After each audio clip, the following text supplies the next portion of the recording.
안녕하세요, 언덕님들. 오늘도 이 영상을 봐주시는 우리 구독자 언덕님들, 또 이 영상을 처음 접하시는 분들 모두 환영합니다. 자타공인 언어 덕후, 언어 자유인 손민아입니다. 외국어 공부의 중요성은 뭐 2번, 3번, 아니 100번을 강조해도 지나치지 않을 텐데요. 사실 외국어가 잘 배워두면 힘이 되고 세상이 된다는 걸 몰라서가 아니라 이게 사실 끝까지 끌고 가기가 힘든 부분이 있기 때문에 그래서 성공하는 사람이 적은 거거든요. 제가 흥미로운 얘기를 하나 해드릴게요. 외국어 공부의 경우에 오프라인이든 온라인이든 강의를 신청하는 사람들은 처음에만 반짝하다가 나중에 가서 수업을 드문드문 듣게 되는 경우가 굉장히 많고요.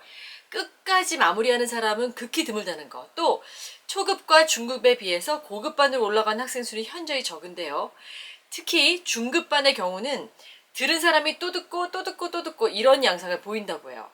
이게 원인이 대체 뭘까 해서 제가 좀 알아봤더니 사람들이 중간에 슬럼프를 느끼게 될 때 그걸 이겨내지 못하고 포기했다가 다시 또 그 부분에서 손을 대기 때문이라고 합니다. 슬럼프. 이게 참 외국어 공부할 때 중요한 부분인데요. 왜냐면 슬럼프 없이 외국어를 쭉 배울 수 있는 사람은 이 세상에 단 한 명도 없거든요. 다시 말하면 슬럼프는 외국어를 공부하는 과정의 일부입니다.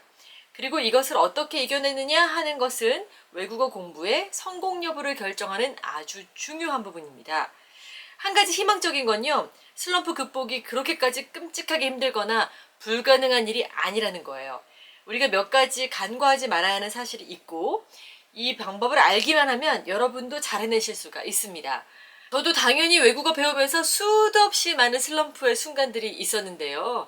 슬럼프를 잘 버텨내기만 하면 그 시기를 딱 지나서 성공하게 될 가능성이 확 높아지기 때문에 저처럼 슬럼프를 이겨내고 외국어 어떤 공부의 성공이라고 할까? 그런 걸 한번 맛본 사람들은 전혀 당황하지 않습니다. 조금 더 쉬운 예를 들어보면 뭐 스트레스나 뭐 질병에 걸렸을 때도 사람들이 그걸 이겨냈을 때 어떻게 직언하는지 아세요? 내 자신의 일부라고 생각하고 그 병과 함께 스트레스와 함께 공존하려고 했더니 떠났다. 이게 진짜 딱 맞는 말입니다. 이 스트레스 같은 거는 특히 어느 정도 강도까지는 좀 심지어 약이 된다고도 하잖아요. 그러니까 당황하기보다 이거를 잘 끌어안고 다스리려고 하다 보면은 오히려 이겨낼 수 있다는 거죠. 슬럼프도 아주 비슷합니다. 슬럼프에게 지배를 당하시면 안 되고요. 슬기롭게 그것을 이겨낼 방법을 찾으시면 되고 그렇게 하실 수 있습니다.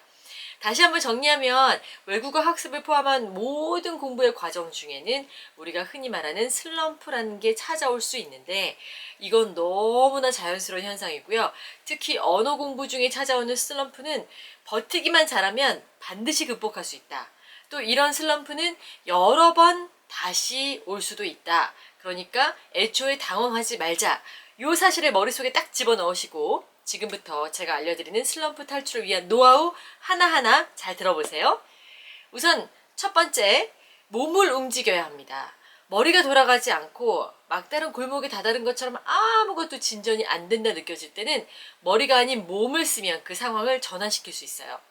브리티시 컬럼비아 대학에서 수행된 한 연구 결과를 보면요. 심장과 땀샘을 펌핑하는 규칙적인 유산소 운동을 할 경우에 언어 그 기억과 학습에 관여하는 뇌의 영역인 해마의 크기가 증가되는 것으로 나타났다고 해요. 그뿐인가요? 신체 활동은 우리 기억력을 좋게 만든다는 연구 결과 이런 건 정말 다수 나와 있고요. 아무튼 운동과 뇌의 상관관계에 대해서는 많은 연구가 있는데 그 중에서도 언어 학습 같은 경우는 직접적인 연관이 있다는 거죠. 그렇기 때문에 뭔가 꽉 막힌 것 같고 알던 단어도 생각이 안 나고 공부에 대한 의욕이 저하된다는 그런 느낌이 들 때 잠시 펜을 내려놓고 몸을 움직이셔야 한다는 겁니다. 다음으로 명심해야 할 것은 바로 잠깐의 휴식은 괜찮다는 것을 인식하는 겁니다. 보통 이 공부에 빠져있는 많은 사람들이 휴식을 취하면서 죄책감을 느끼고 따라잡을 수 없는 어떤 갭을 만드는 것 같아서 불안해하는데요. 절대 그렇지 않아요. 휴식은 아무리 짧아도 의미가 있고 아무리 짧아도 의미가 있게 만드는 그런 휴식을 취해야 합니다. 한 시간이 아니라 일주일을 쉬어서도 불안한 마음으로 지나게 되면 머리가 충분히 재충전을 못하고 힘을 얻지 못합니다. 머리뿐 아니라 모든 면에서 우리가 긴장을 쫙 풀 수 있어야 뇌 역시 다시 활기차게 돌아가면서 공부하는 것들을 받아들일 수가 있는데 표면적으로는 쉬고 있는 것 같아도 실제로는 오히려 걱정하고 긴장하고 있으면 안 되기 때문에 반반 휴식처럼 쉬는 것도 아니고 안 쉬는 것도 아닌 이런 애매한 상태는 만드시면 곤란합니다. 오늘부터 이틀은 내게 주는 선물로 쉬어야겠다 이렇게 생각하시면 스스로 마인드 컨트롤하는 그 과정에서도 이건 정당한 휴식이고 이걸 통해 나는 다시 힘을 낼 수 있어 라고 생각을 하셔야 몸도 같이 따라온다는 거, 이걸 꼭 기억해 주셔야 돼요. 다음 세 번째, 슬럼프가 오면요, 나는 왜 이럴까? 왜 이렇게 재능이 없지? 남들은 이런 거 금방 습득하고 그러던데 난 왜 이러지? 애들은 막 발음을 원어민처럼 하던데 난 이제 나이 먹어서 불가능한 걸까? 어릴 때부터 내가 재능 없었어. 그런데 외국어에 괜한 욕심을 냈나 봐. 뭐 이렇게 스스로를 아주 작아지게 만드는 생각을 하게 돼 있는데 이거 완전히 반대로 하셔야 됩니다. 자기 자신에게서 최고로 긍정적이고 멋진 면들을 생각해서 그걸 스스로에게 상기시키고 칭찬해주고 거울 보면서 우쭐하는 모습도 취해보고 이렇게 하셔야 된다는 거예요. 남들이 다 아니라 그래도 자기 자신만큼은 자기 편이 되어야 하는 경우가 많은데 외국어 공부가 특히 그렇습니다. 내가 이래봐도 지난 시간 쭉 해온 걸 보면은 생각보다 재능이 있는 것 같단 말이야. 지난번에 그렇게 뭐 말이 입에서 헛돌더니 이번엔 좀 새로 시작하니까 확실히 나아진 것 같아. 다른 건 몰라도 내가 문법 하나는 아주 잘하지. 그러니까 이거야말로 확실한 기초공사라고 들었으니까 조금만 더 잘 견디면 눈에 띄게 좋아지는 걸 볼 수 있는 날이 반드시 올 거야. 난 누구보다 인내심이 좋은 사람이니까 두고 봐. 지금은 몰라도 결국엔 내가 승자가 될걸. 뭐 이런 식으로 자기 최면을 걸고요. 노트에도 내 장점 리스트를 만들어 두거나 매일 한 가지씩 나를 칭찬해주는 시간을 가져보시길 권합니다. 슬럼프가 왔을 때 너무 자기 자신을 푸시하는 것도 안 좋지만 이렇게 응원하고 지원하는, 특히 결국 잘 해낼 거야 라는 믿음을 가져주는 누군가가 있는 건 중요한데 그 누군가가 자기 자신이면 효과가 가장 좋거든요. 넷째, 이와 더불어서 꼭 해야 하는 것이 계획을 전면적으로 다시 점검하고 수정할 것들이 있으면 하는 거예요.